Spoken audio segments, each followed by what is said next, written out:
He's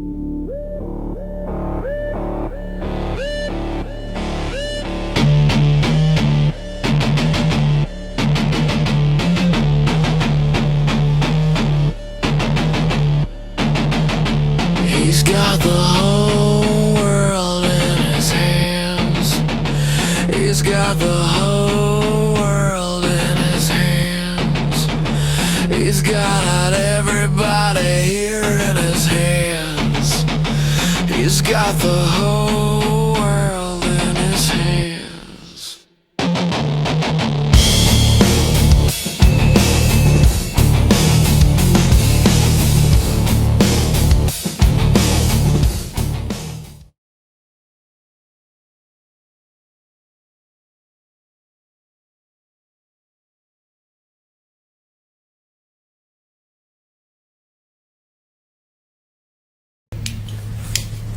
Okay, it's nice and And how does I call you, like? You can call me Donald. For real.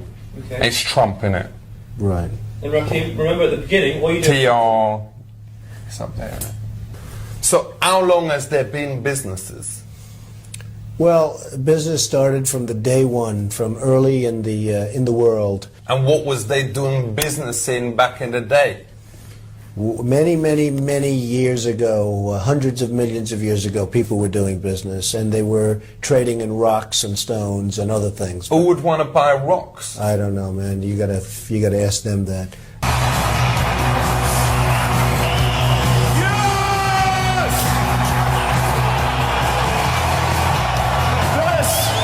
This is what victory feels like. Elections, they come and go. Some elections are, you know, important, some are not. But this one. It was sexy, didn't she? It was very sexy to be rich. Didn't she say that? So, sir, I just want to confirm, it's your testimony that E. Jean Carroll said that she loved being sexually assaulted by you? And when you're a star, they let you do it. You can do anything. Grab them by the you can do anything. That's what you said, correct? Well, historically, that's true with stars.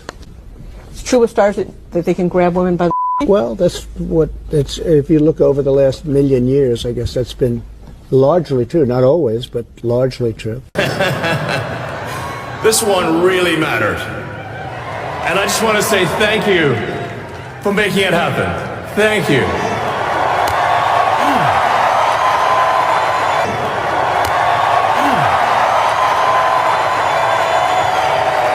I, Donald John Trump, do solemnly swear that I will faithfully execute the office of President of the United States the office of President of the United States and will, to the best of my ability, preserve, protect, and defend the Constitution. You know, in the old days, boom, firing squad. No, sure. Boom, gun, bang, ding.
Was beaten crushed, kicked, punched, surrounded. Someone reached underneath my visor, tried to gouge out my eye. And all these people were just pardoned by Donald Trump, who says that they were the real victims, that they were the patriots. I don't understand how anyone can believe that. Donald Trump, everything he is, everything he stands for is anathema to me. But he is the President of the United States, and he's going to leverage that power in terrible ways. And one of the first ways he chose to do that was to pardon everyone from January 6th. He tried to stop the transfer of power and usurp the will of the people. I hope that the guardrails that remain in our government are sufficient to preserve the Republic for the next 4 years. And I would encourage everyone watching to look with fresh eyes on what Donald Trump is doing, what he's saying, and continually ask yourself if this is who you want to represent yourself to your children, to everyone else in the world, to your neighbors, your friends, to your family. Because while he has been elected, those in Congress who enable him are still answerable to you. And they're afraid of losing their jobs precisely because too many people offer their unwavering support for Donald Trump. If you begin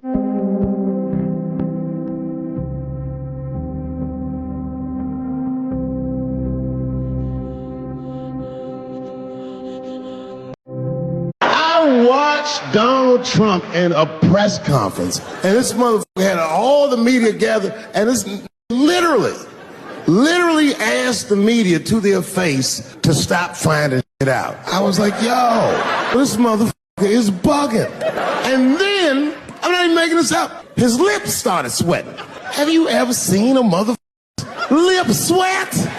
What the fuck is wrong with this nigga's lips? It's like if you're on a plane, right? You ever been on a plane? I get scared to fly. I do it all the time. I be scared on there. And sometimes the plane will hit turbulence. And then I get nervous. But I always look at the flight attendant, and she looks calm, and it makes me feel calm. But if that lips were sweating, it's terrifying. Like, yo, why are your lips sweating? What do you know?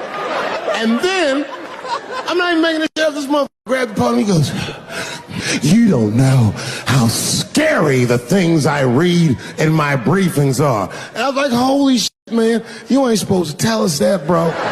That's bad leadership. We have some major breaking news right now. The United States Senate has just confirmed the architect of Project 2025, Russ Vought, to serve as the next director of the Office of Management and Budget. Russ Vought was a key Project 2025 author, has advocated for increased government spending cuts, and his nomination was so dangerous that Senate Democrats spent 30 hours filibustering his nomination overnight. But as of this post, he has received enough votes in the Senate, in a party line vote with Republicans supporting him, to be the next director of the Office of Management and Budget. That is the same. Number one, I have nothing to do, as you know, and as she knows better than anyone, I have nothing to do with Project 2025. That's out there. I haven't read it. I don't want to read it purposely. I'm not going to read it. This was a group of people that got together. They came up with some ideas, I guess some good, some bad, but it makes no difference. I have nothing to do. Everybody knows I'm an open book.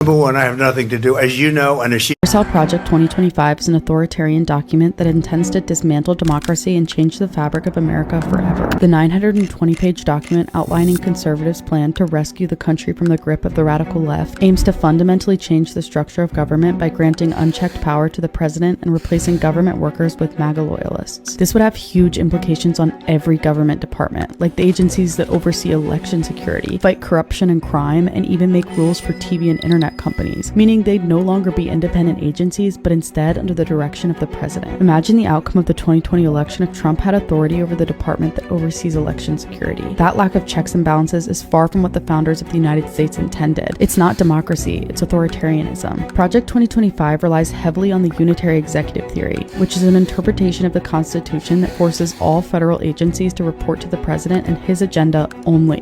In his book, The Specter of Dictatorship, Syracuse law professor David M. Dreisen argues that centralizing the chief executive officer's power is the key to authoritarianism, pointing to countries like Turkey, Hungary, and Poland that have used this tactic to erode their democracies. By establishing presidential authority over key agencies that prosecute criminals, decide elections, and create media rules, dictators are able to entrench their regime. But there's still hope to defeat Trumpism, and the race is far from over.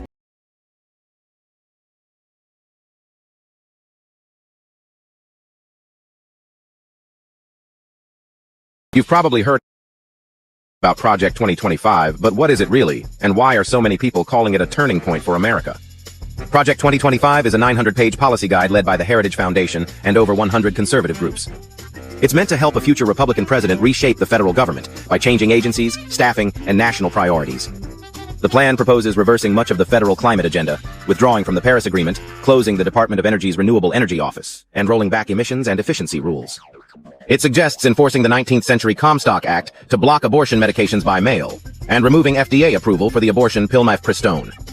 It would roll back recent federal rules protecting LGBTQ+ people, reinterpret Title IX to cover only biological sex, and replace equity programs with what it calls family-based initiatives. The plan favors lower corporate taxes, fewer income tax brackets, and large cuts to federal spending and regulation. Ideas supporters say will boost growth, but economists warn could widen inequality and increase deficits. Perhaps the biggest shift, it strengthens presidential power over federal agencies, replacing career civil servants with political appointees. In short, Project 2025 is a detailed plan to remake how Washington works. This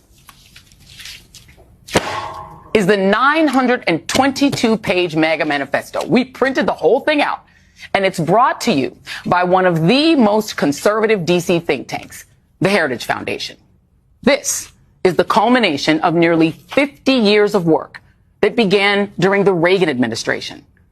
Broadly, according to Heritage President Kevin Roberts, this is a Christian nationalist plan to end what he calls the Great Awakening and, quote, rescue our kids, reclaim our culture, revive our economy, and defeat the anti-American left at home and abroad.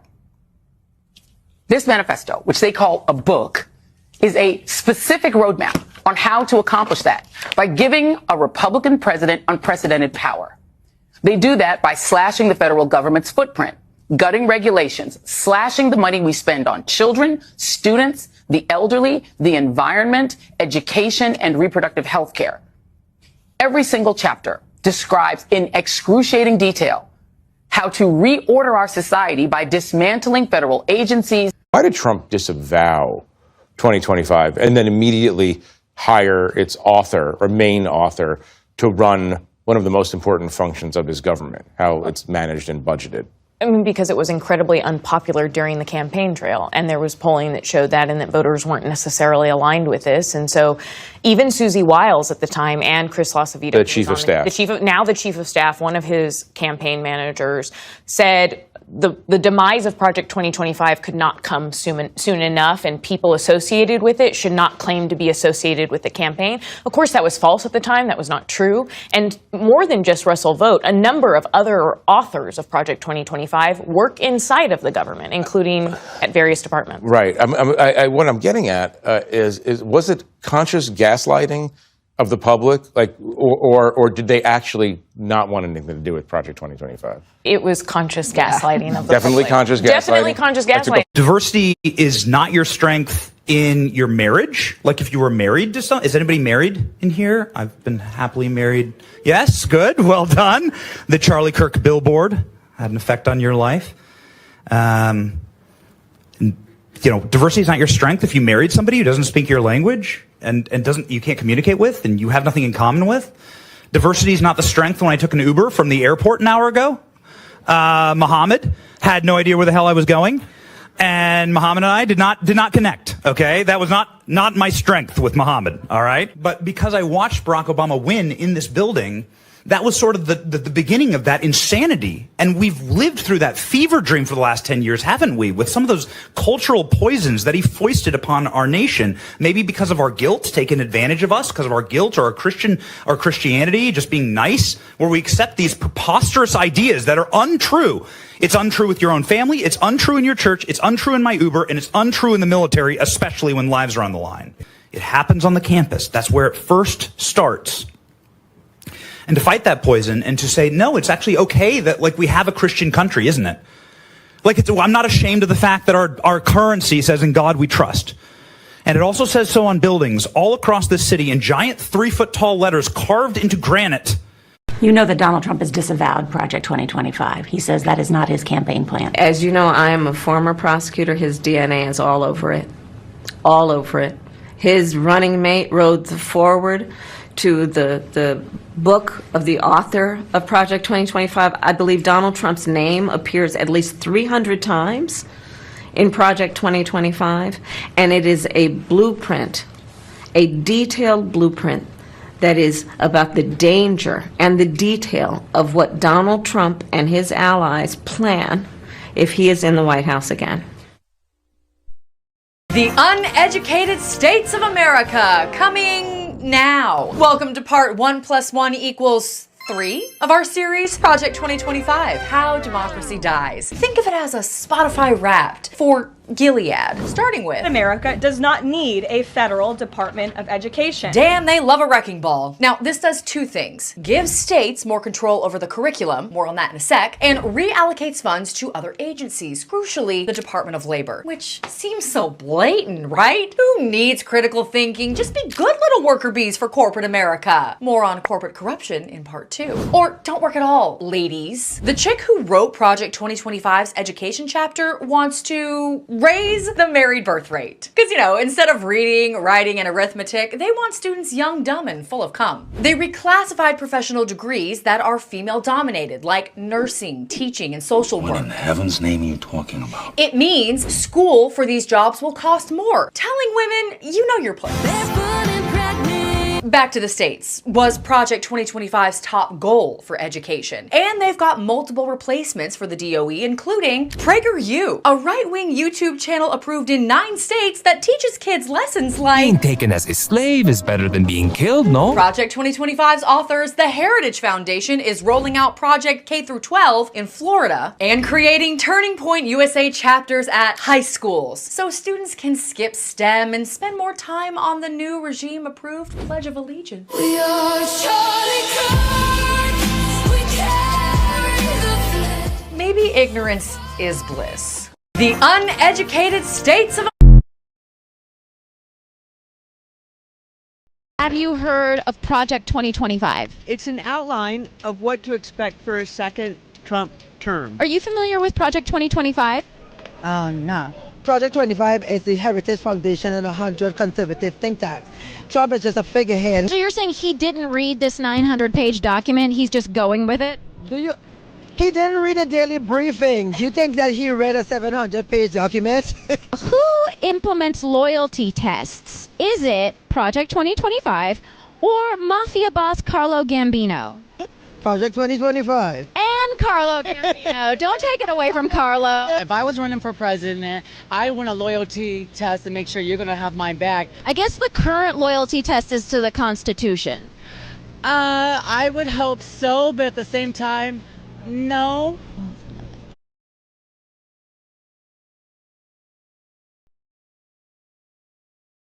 So what is Project 2025? Oh, just the right's blueprint for reshaping America. Welcome to part 1 of our new series, Project 2025, How Democracy Dies. Project 2025 was written by the Heritage Foundation as a playbook that's basically how to authoritarianism for dummies. You know, since Trump isn't really a details guy. Do I really look like a guy with a plan? Highlights include mass deportations, rolling back rights, concentrating Trump's power, and stacking the government with loyalists. Which isn't great when the guy said, when somebody's the president, the authority is total. Y'all, the more I dug into this, the more I was like, what the? Sex is not about fun. Ending Having recreational sex is just one of many batshit ideas found in Project 2025, crafted by the Heritage Foundation. So we thought it important to answer the question, who the f*** are you? From same-sex marriage to climate denial to immigration, they believe everything your grandpa does about America. Took our job! Including the idea that Americans need Jesus. Christianity has an essential role to play in forming citizens and guiding the nation. Whether they like it or not. More on Christian nationalism in part 3. Simply put, Heritage turns ideology into policy, and they are scarily good at it. They've worked with every Republican administration since Reagan, who adopted 2/3 of their policies, making him, quote, one of the best friends the Heritage Foundation ever had. In the past year, Heritage members have provided briefings to political candidates and appeared on TV and radio over 5,000 times. And you thought Taylor Swift was overexposed. They've been recruiting an army of ideologues for a government takeover if Trump wins. Trump's pinky, Heritage is the brain.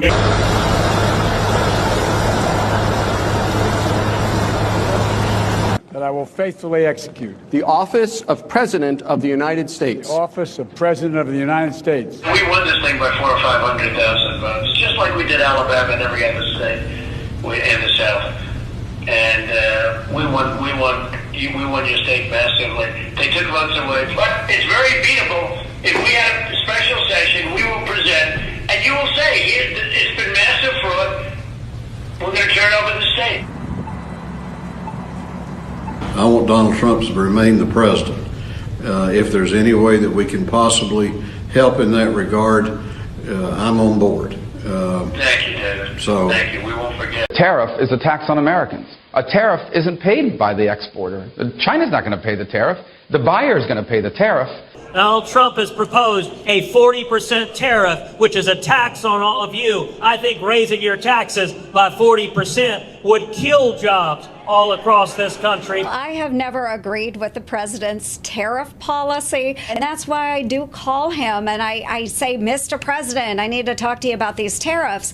And he will come back and he'll say, oh, Joni, I know that you don't like tariffs, but I'm a tariff guy. Taxing European car imports hurts BMW because they can do the same thing to us. China wins when we fight with Europe. China wins when the American consumer has higher prices because of tariffs that don't affect Chinese behavior. Now with a 10% tariff laid down, who pays that tariff? The American workers and the American companies pay the brunt of all those. So far, Americans have paid $12 billion in tariffs. It's not punishing the Chinese, it's punishing us. You know, the highest tariff levels in the history of this country, the Smoot-Hawley tariffs, were enacted, and it shut down world trade.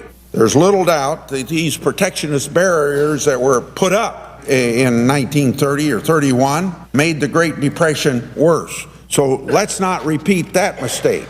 I hope that our administration is looking at ways to expand and grow opportunities for American businesses and farmers and ranchers and not get us into this tit-for-tat trade war with some of these countries, even China. A generalized tariff that would actually harm allies, harm American consumers, by the way.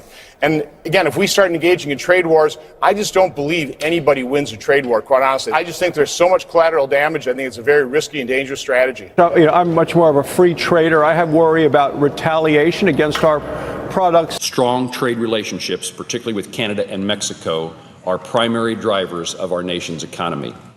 We must protect those relationships and be careful as we consider changes in our approach to trade to be certain that Americans continue to benefit from the economic opportunities that have created by a strong trade policy. Welcome to the United Snakes, land of the thief, home of the slave. Grand Imperial Guard, where the dollar is sacred and proud. Let's do this shit for real, come on now. Smoke and mirrors, stripes and stars, stolen for the cross in the name of God.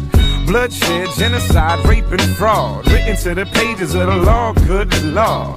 The cold continent latchkey child ran away one day and started acting foul. King of where the wild things are, daddy's proud, cause the Roman Empire done passed it down. Imported and tortured the workforce and never healed the wounds or shook the curse off. Now the grown-up Goliath nation holding open auditions for the part of David. Can you feel it? nothing can save you. You question the rain, you get rushed in and chained up. Fist raised, but I must be insane, cause I can't figure a single goddamn way to change. But welcome to the United Snakes, land of the thief, home of the slave. The Grand Imperial Guard, where the dollar is sacred and power is God. Welcome to the United Snakes, land of the thief, home of the slave. The Grand Imperial Guard, where the dollar is sacred and power is God. Keep saying we're free, but we're all just blue. Keep saying we're free, but we're all just blue. Keep saying we're free, but we're all just blue.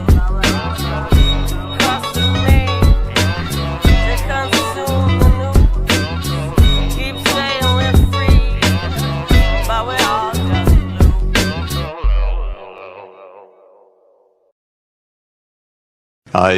if you take your credit card and you go shopping and you run up a large credit card debt, you're running a trade deficit with all those shops. Now, it would be pretty strange if you then blamed all the shop owners for having sold you all those things. That is the level of understanding of the President of the United States. The trade deficit does not represent at all trade policies. It represents spending relative to production or earnings. We call that an identity. I teach it in the second day of my course in international monetary economics. Trump never made it to the second day. I've got some business idea that I just want to tell you about, and I'll be a fool if... Very quickly. What is the most popular thing in the world? Music. No. Tell me. Ice cream. Okay. Everyone has it. And what is the problem with ice cream? I have no idea. It drips. Okay. So my idea is what? To make a drip-proof ice cream. No. Oh, that's a fucking brilliant idea, this. All right, whatever. You ain't going to come out with that, though. No, I promise you I won't. Well, my idea is to come out with just like these ice cream gloves that make the ice cream not go on your hands and make it all well sticky. And also keep your hands warm when you is eating the ice cream. Okay. Is you in or is you in? Okay, well, it sounds like a good idea. We can report tonight that the White House video of this exchange has also skillfully cut out that question from the Reuters reporter as if it didn't happen.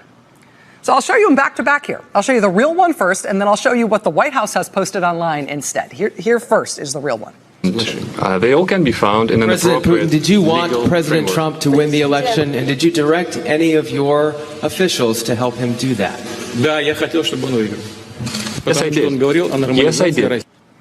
That's the real one. Now watch what the White House has posted online instead. In an appropriate legal framework. And did you direct any of your officials to help him do that? Yes, I did. Yes, I did. First part of his question, President Putin, did you want President Trump to win the election? They just dropped that out. What the White House has disappeared from the official U.S. government record of that meeting, both in print and in their video. Own AI engine, which is called Grok, to answer the following question. They wrote, what is the likelihood from 1 to 100 that Trump is a Putin-compromised asset? Use all publicly available information from 1980 on. And this is the response from Elon's AI. Weighing the decades-long, opaque, and substantial financial ties, intelligence suggesting Russian intent, and Trump's unwavering refusal to criticize Putin despite attacking allies, tilt the scale. The lack of transparency, e.g. hiding tax returns, seizing interpreter notes after Putin talks, amplify suspicion. No smoking gun proves direct control, but the useful idiot scenario where Trump's ego and debts make him unwillingly pliable fits the evidence, adjusting for uncertainty and alternative explanations, i.e. ideological alignment or naivete. I estimate a 75 to 85% likelihood Trump is a Putin-compromised asset, leaning toward the higher end due to consistency of his behavior and the depth of his historical ties. Well, I mean, if that's good enough to fire somebody, grok him up, because Dear President Trump, I'm starting to regret my vote. What? Now? Now you're starting to regret. Yeah, that's right. I mean, I was fine in the beginning. I can overlook, and I'm okay with the blatant racism and the crass sexism and the deranged narcissism and pandering to Nazis and supporting pedophiles and proudly bragging about being a sexual predator and paying your mistress to have an abortion and openly cheating your employees and mocking the disabled and praising murderous dictators and the constant pathological lying, the petty vindictive cruelty, the staggering ineptitude, the unapologetic corruption, the nepotism, the mob ties, the calculated mendacity, ignorance as to how American government works, encouraging violence against those that question your authority, the theft of our tax dollars to pay off your mountain of debt and or go golfing. Did I mention the relentless lying? You're a liar. Being a white nationalist, demonizing immigrants, the obvious disregard of the Bill of Rights, lying about whether Russia had hacked our election when you knew all along it had, then lying about it, the collusion with our sworn enemy and the sworn enemy of democracy, your dereliction of duty, your treasonous activities, and I was with my understanding that he replaced the communications contract for the FAA with his own Starlink program. Is that correct? That is correct. And it's also my understanding that Mr. Elon Musk, who has also infiltrated NOAA, which is the agency that does our weather service and tells the Americans and the world that, you know, what's going to happen with the weather, that there's also indications inside the agency that he would like to have SpaceX become the primary contractor for the satellite systems for NOAA. Is that correct? That is correct. And we've also heard that Mr. Elon Musk, who the DOD secretary almost gave access to secret war plans for China last week, is also angling to get billions of dollars in new contracts under the Department of Defense. Is that correct? That is correct. So I don't know about all of you guys, but this sure looks like a scam to me. I mean, right, they're calling it waste, fraud, and abuse, but really what we see is a special government employee who's a private businessman. He's the wealthiest man in the world, and he is literally infiltrating these federal agencies that he has a personal financial interest in. He's cutting the programs, he's eliminating staff, and then he is essentially positioning himself to put into place private contracts.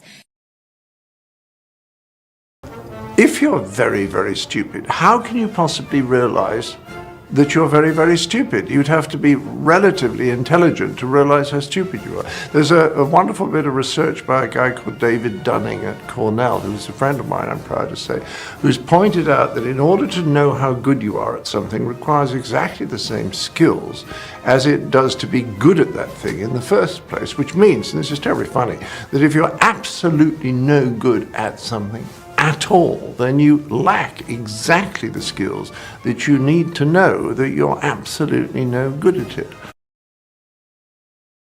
If you wanted to say, put $56 million into Trump's official campaign account, you couldn't. But you can put it into his crypto coin, which triggers direct payments into his family's bank accounts. Yes. And I mean, remember first time around, there was a lot of controversy over people spending money at the Trump Hotel in DC. I mean, that looks quaint. I need to take a second here. I cannot describe how crazy it is that he did this. Yeah. How bold. One of his superpowers is it some of the way that you protect against corruption. We were talking about what is and isn't legal before. Is it there are things you don't do, not because it's illegal, but because the assumption is it would be so unfathomably politically lethal to engage in corruption of that scale and of that order that, at least I think in the way the framers set up this government, the idea is you'd be impeached immediately. And certainly in the modern era, the press would be all over you and it would be just a huge scandal and you would begin your administration caught up in one of the biggest financial corruption scandals and self-dealing scandals in history. And this guy with his bizarre genius for shamelessness by just doing it all so unbelievably directly. The coin is called Trump. He's just promoting it himself. It's all for him. He's about to become president. He has control of the Republican Party, so they're not going to do anything to him, and they control Congress. He sort of overwhelms the system's capacity to know what to do about him, because it never had any defense for something so over the line that just the administration refuses to treat as a problem. I mean, the thing that is supposed to happen in government is somebody says, hey, you're taking a bribe. You're trying to make yourself rich off of this. And the guy says, oh, of course I'm not. I would never do. How dare you impugn my integrity? And with Trump, it's like, you're trying to make yourself rich off of this. And he's like, yeah, I mean, wouldn't you? And you're like, oh. To me, it's like imagine if he, leading up to his inauguration, lined the National Mall with Trump slots. And these slots had like a terrible payout compared to regular slots. Like, it's ridiculous. But you could also put $100 million into one of the machines and let him know you did it. What does he say or do that they want to vote for him? They must think he's a strong guy. Or this is the biggest whiner that ever walked the face of the earth. I mean, he's like the poorest example of a fifth grade bully I've ever seen. I mean, I just, would you want your kids to act like he does? Would you want your kids to make the excuses he does? Everybody's come after me, everybody, this, that, and the other. I'm doing this for you, poor me, whine, whine, whine. And you look at it, it's, like the election that he lost. And he continues to lie about it. Of course, all the sycophants around him know that he's full of and a liar, but their interests are for themselves anyway. But I look at it, and I look at my grandchildren, and I wonder if my grandchildren are playing in a soccer game or a basketball game, do I want him to be their mentor? Do I want him to be their example of how to act if it doesn't go well? So he's pathetic, he's small, he's a whiner, we all know that. But you wouldn't have him babysit your kids. You wouldn't hire him if you had a small business. You want that man in your business? There's no way. But you're going to vote for him for president? Because he's strong? I mean... Imagine if I had done any of this. Let me just, I just want to be clear about this. Imagine that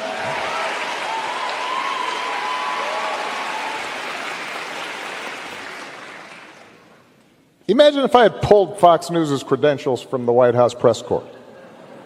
You're laughing, but no, this is what's happening. Imagine if I'd said to law firms that were representing parties that were upset with policies my administration had initiated, that you will not be allowed into government buildings.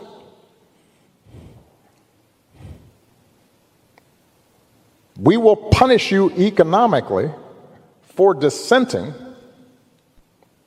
from the Affordable Care Act or the Iran deal. We will ferret out students who protest against my policies.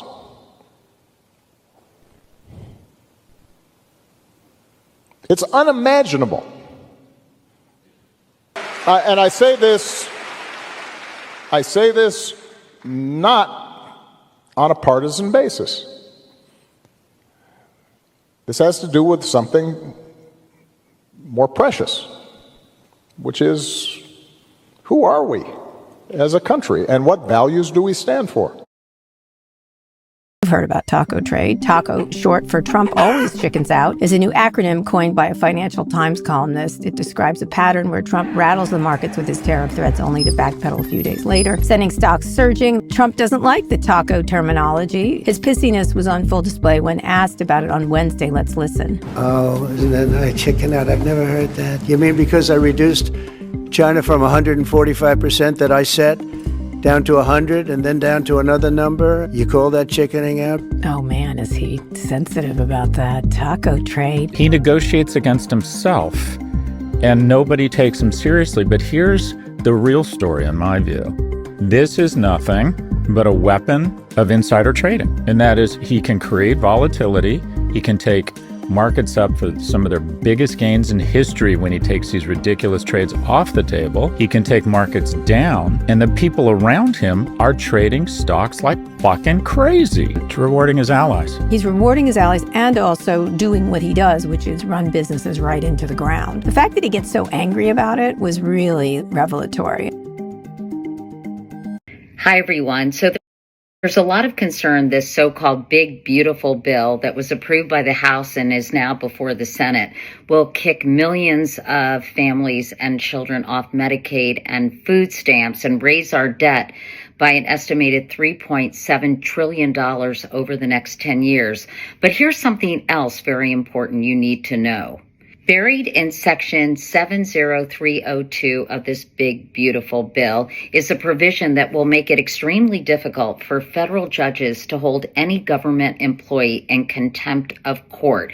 This means if a government employee like President Donald Trump were to ignore a federal ruling, the judiciary could not force that person to comply by holding them in contempt. According to the Campaign Legal Center, quote, the new rule would be so broad that it could allow any government actor to escape being held accountable for violating court rulings. When asked about this provision at a recent town hall, Congressman Mike Flood of Nebraska had this to say. This provision was unknown to me when I voted for the bill. Federal courts have ruled 170 times against the Trump administration. If this bill is passed, which includes this provision, it will put all of those decisions at risk. Saudi Arabia giving $25 million, Qatar, all of these countries. These are people that kill women and treat women horribly, and yet you take their money. Not a gift to me, it's a gift to the Department of Defense. And you should know better. Why don't you give back the money that you've taken from certain countries that treat certain groups of people so horribly? You should be embarrassed asking that question. They're giving us a free jet. I could say, no, don't give us. I want to pay you $1 billion or $400 million or whatever it is. Or I could say, thank you very much. Why don't you give back the money? I think it would be a great gesture. I thought it was a beautiful gesture. Now, there are those that say we shouldn't be accepting gifts to the Defense Department. And I would say only a stupid person would say that. It should have never happened. And I think you owe an explanation to the American people. We're giving to everybody else. Why wouldn't I accept a gift? If I ever said that, that's quid pro quo. But we've been ripped off for many, many years. The United States has been ripped off like no country probably in the history of the world has been ripped off for 45, 50 years. Is it unlawful for the president to accept a gift from a foreign state without the consent of Congress? Very simple question. Senator, as a lawyer, I would always give my... I'm not asking you for a preamble, just yes or no. Well, Senator Schiff, it depends on the fact... Well, Mr. Geiser, where is the depends on the facts of Article 1, Section 9, Clause 8, which says, no person holding any office shall, without consent of Congress, accept any present from any foreign state. That's the Constitution. It doesn't say, well, it depends, or it might, or maybe. It says, no person shall do so. Do you find that ambiguous? Senator, I thought you were supposed to be the strict constructionists. This is what the Constitution says. Is there an exception for $400 million planes from Gulf emirs? Senator, what do you need to see in this bill to be on board? The problem is it's asking conservatives like myself to raise the debt ceiling $5 trillion. That's historic. No one's ever raised the debt ceiling that much. It will be a record for Congress to raise the debt $5 trillion. But also it indicates that this year the deficit will be over $2 trillion, but it means they're anticipating close to $3 trillion for the next year. It's really a slap in the face at those of us who are excited about Elon Musk and DOGE and all the cuts. Where are the cuts? If the cuts are real, why are we going to borrow $5 trillion? I don't think people give Trump enough credit for how innovative his corruption is this time around. When Trump announced his sweeping global tariffs, a lot of people, including me, said that it was about setting up a petition the king type system where countries had to come to Trump personally to make deals. But the degree to which countries are literally throwing cash at him personally is truly bonkers. Take Vietnam, for example. Trump originally proposed a 46% tariff on Vietnam, which exports more to the US than any other country. So when Trump paused these tariffs, countries like Vietnam lined up to negotiate deals. But instead of making concessions to the United States, countries like Vietnam are just making concessions to Trump and his allies. Vietnam literally broke their own country's laws so that they could fast-track a $1.5 billion Trump golf resort, explicitly stating that it was because the project was, quote, receiving special attention from the Trump administration and President Donald Trump personally. But Vietnam is just one of at least 20 countries currently developing Trump-branded properties or projects during Trump's ongoing trade war, including Serbia, Indonesia, and a bunch of countries in the Middle East that I've already talked about. And building international properties is just one of Trump's ongoing scams. Countries are also throwing billions at his family's crypto venture, all while Trump uses the full weight of the presidency to artificially inflate crypto prices. And Trump is not just notching sweetheart deals for himself, he's also getting countries to throw billions at his ally Elon Musk. In the last couple weeks alone, Musk's company Starlink has announced deals in Vietnam, India, Pakistan, Bangladesh, and the African country of Lesotho. Here's the thing. Trump being corrupt is already baked into the minds of a lot of voters. But this isn't everyday corruption. Trump is imposing a massive tax on the American people with these tariffs and using it to set up the biggest corruption scheme in American history. Let's talk about what is not in this bill. There is no money for emergency management for FEMA. Now, this is not a partisan issue. Red districts suffer from natural disasters certainly as much or more as blue districts. And I can assure you, to my Republican colleagues, that when your district gets a flood or a tornado or a hurricane, you are going to be coming to FEMA begging for money. He is by far the most disgraceful figure in modern presidential history. He's only become more disgraceful since 2016 and since 2020. He is a bubbling cauldron of loathsome traits, and it's only those who are actually suffering from Trump derangement syndrome, which is the way they and Fox News and all the rest of MAGA media try to brush aside all the legitimate criticisms of Trump. You have to be in the throes of some sort of toxic delusion, in a toxic cult, to believe that Donald Trump has ever been, in any sense, emotionally, psychologically, intellectually, or ethically fit to be president of the United States. But his supporters are locked in on that. You voted for a candidate endorsed by the KKK. Yes. For the rest of your life, you have to know that you voted the same way as the KKK. No ifs, ands, or buts. You voted for hatred. You voted against women, the gay community, Mexicans, against blacks. And you're going to call yourself a Christian? I don't give a fuck if you go to church 23 out of 24 hours. You're a mean motherfucker. Donald Trump said recently he has a great relationship with the blacks, though unless the blacks are a family of white people, I bet he's mistaken.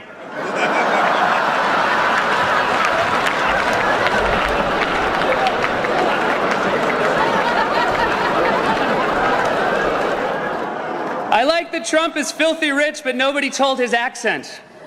His whole life is models and gold leaf and marble columns, but he still sounds like a know-it-all down at the OTB. Donald Trump has been saying that he will run for president as a Republican, which is surprising since I just assumed he was running as a joke.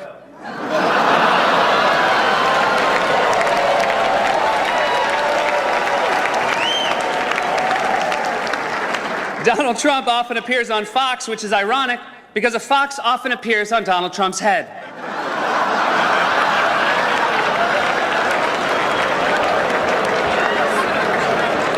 at the Washington Post table with Trump and you can't finish your entree, don't worry, the fox will eat it. And if I can for a moment talk about the birther issue, when did we get so suspicious? Mistreated very badly by many countries, not just Canada and Mexico. We've been taken advantage of. We were led by, in some cases, fools, because anybody that would sign documents like they signed, where they were able to take advantage of the American people, like if I look at some of these agreements, I'd read them at night and I'd say, who would ever sign a thing like this? You did. You signed it. The woefully incompetent, massively inept person that Mexico and Canada took advantage of was you. What kind of fool would sign so... Oh, it was me? I did that. What a great deal. It was the best deal. I am the best. Best writers on earth couldn't make this shit up. And then you get in, and even though you inherit an economy from your predecessor that's described as the envy of the world by The Economist magazine, you crash everything. The economy today is shrinking. The stock market is sinking. Inflation is soaring. $7 trillion in American retirements and wealth has been destroyed. You've plunged us with your imbecilic tariffs into a trade war with the whole world, except, of course, for your bosom buddies in Russia. Trump has claimed that tariffs would bring in significant tax revenue, that tax revenue would come from abroad, and that they would repatriate production, particularly in manufacturing, to the United States. That's impossible across the board. First of all, foreigners do not pay the tariffs. Tariffs are import taxes paid by the importer. One can argue that, well, in fact, the exporters pay the tariffs because they lower their prices by the amount of the tariff. That would presume that the U.S. importer is what's called a monopsonist, which a company that has enormous buying power. And if the importer is a monopsonist, you don't need tariffs to beat down prices. In other words, if a monopsonist can say, there's been a 10% tariff, we demand that you lower your price by 10%, they don't need to wait for the tariffs.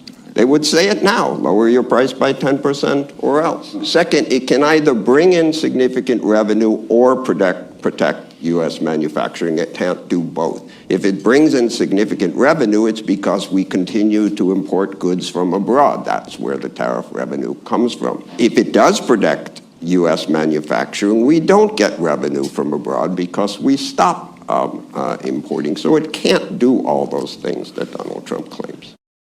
All right, let's talk about the last little trade war that we had with China. This was in January of 2018. Donald Trump put a tariff on China, and China retaliated by putting tariffs back on the United States.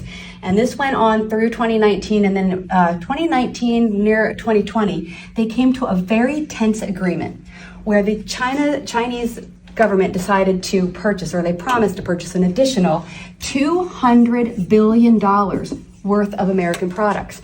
This largely did not happen. Part of that is because of COVID, but this completely, generally speaking, economically, this is considered a huge failure for the United States.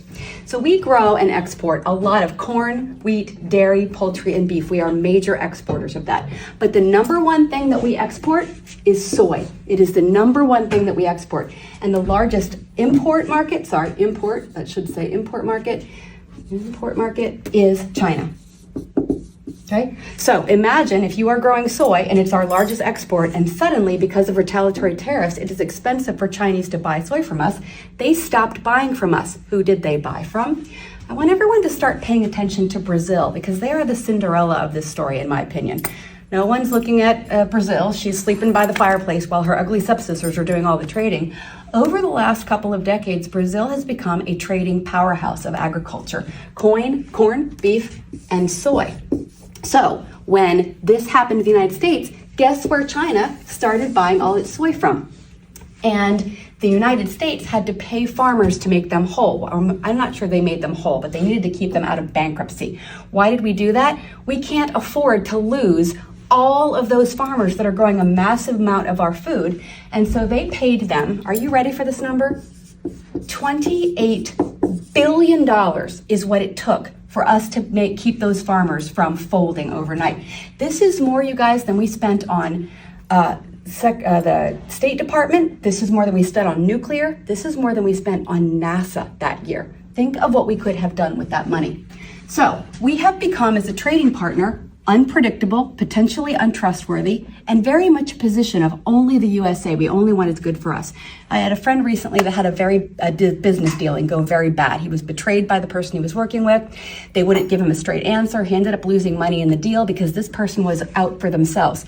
And I said, will you trade with that person? Will you do business with that person ever again? And he said, no. I want you to understand that this is how these countries are starting to feel about the United States. It used to be a scenario where we were the market everyone wanted to be in. The world has changed, gang, and now the world is viewing us this way, that it's not enough for the dogs to win, the cats have to lose. And we are the United States behaving this way. The world has other options. They may not need us as much any longer. Video of Bernie Sanders 21 years ago explaining how the Republicans win, even though no one likes their actual policies. If you are the Republican leadership, and this is what your goals are, your goals are to give huge tax breaks to the very richest people in this country. Your goals are ultimately to privatize Social Security so that Wall Street can make money from that.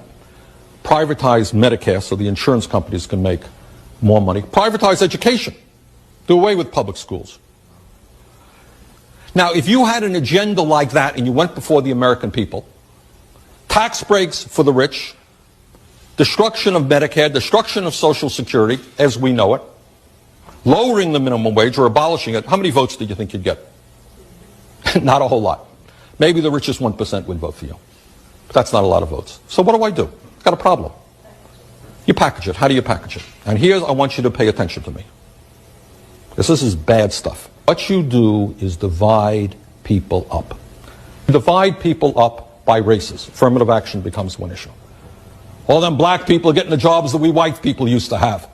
Split people, working class, white against black, instead of working together to create decent jobs for all. Those uppity women now, they want the right to choose. We'll split people on the abortion issue. We'll split people up on the gun issue. We'll split people up on religious issues. Do you follow what I'm saying? So you split people up, and then they end up, if you're a middle-class person, voting against your own interests, and the rich go laughing all the way to the bank. So I saw this really amazing message from sociologist Jennifer Walter about what is happening in America right now and what to do about it. Your overwhelm is the goal. 1. The flood of 200 plus executive orders in Trump's first days exemplifies Naomi Klein's shock doctrine, using chaos and crisis to push through radical changes while people are too disoriented to effectively resist. This isn't just politics as usual, it is a strategic exploitation of cognitive limits. 2. Media theorist McLuhan predicted this. When humans face information overload, they become passive and disengaged. The rapid-fire executive orders create a cognitive bottleneck, making it nearly impossible for citizens and media to thoroughly analyze any single policy. 3. Agenda-setting theory explains the strategy. When multiple major policies compete for attention simultaneously, it fragments public discourse. Traditional media can't keep up with the pace, leading to superficial coverage. The result? Weakened democratic oversight and reduced public engagement. Okay, so that's what's happening in America right now. What do we do? 1. Set boundaries. Pick 2 to 3 key issues you deeply care about and focus your attention there. You cannot track everything, okay? And that's by design. Impact comes from sustained focus, not scattered awareness. 2. Use aggregators and experts. Find trusted analysis who do the heavy lifting of synthesis. Look for those explaining patterns, not just events. And 3. Remember, feeling overwhelmed is the point. When you recognize this, you regain some power. Take breaks, process. This is a marathon. 4. Practice going slow. Wait 48 hours before reacting to new policies. The urgent clouds the important. Initial reporting often misses context. And 5. Build community, share the cognitive load. Different people track different issues. Network intelligence will beat individual overload every time. So remember, they want you scattered. Your focus is resistance. That is from sociologist Jennifer Walter. Stay sane. I'm trying.